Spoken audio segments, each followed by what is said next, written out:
श्री अवसरहानि बाण निवारण महास्तोत्रम्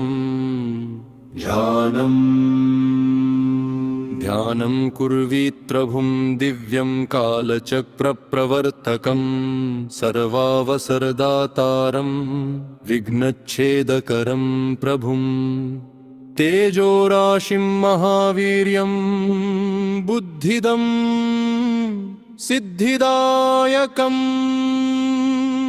अवसरहानिनाशार्थं ध्यायेद्देवं निरन्तरम्।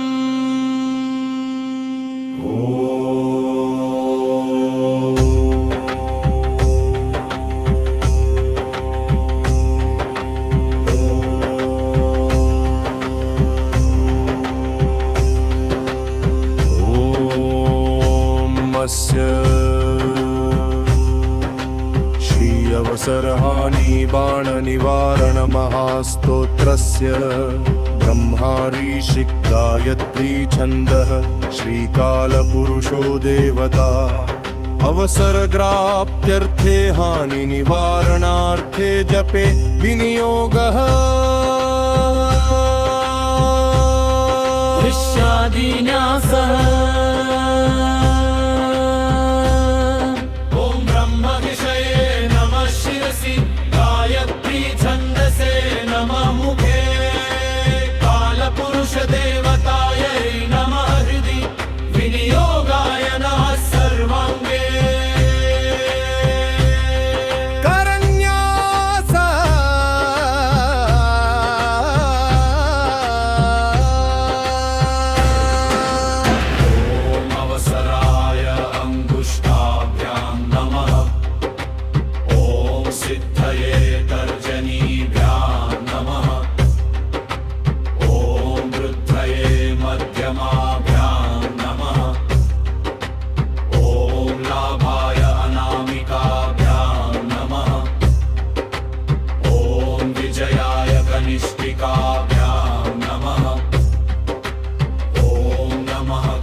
सर्वविघ्नान् भञ्जय भञ्जय सिद्धिं देहि लाभं देहि विजयं देहि सर्वदा कीलकं गुह्यं रहस्यं कीलकं मोचय मोचय अवसरबाधान् नाशय नाशय स्वाहा।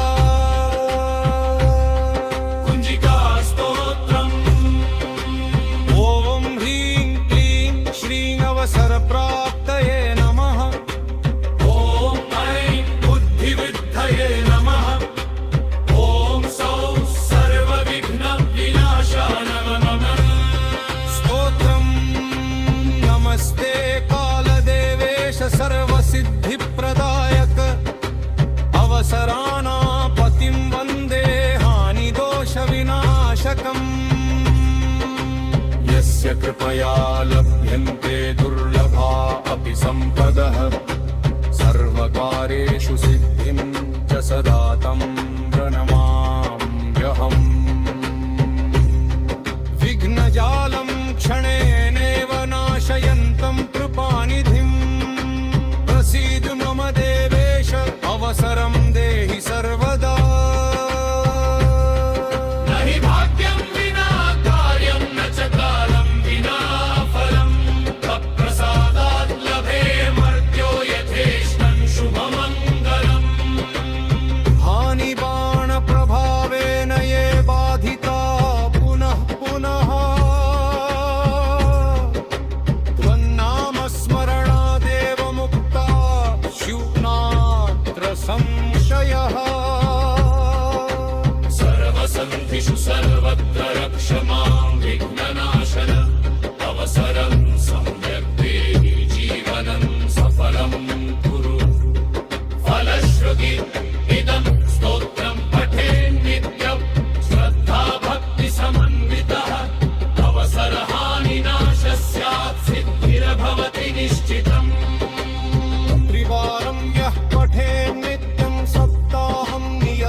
सफलता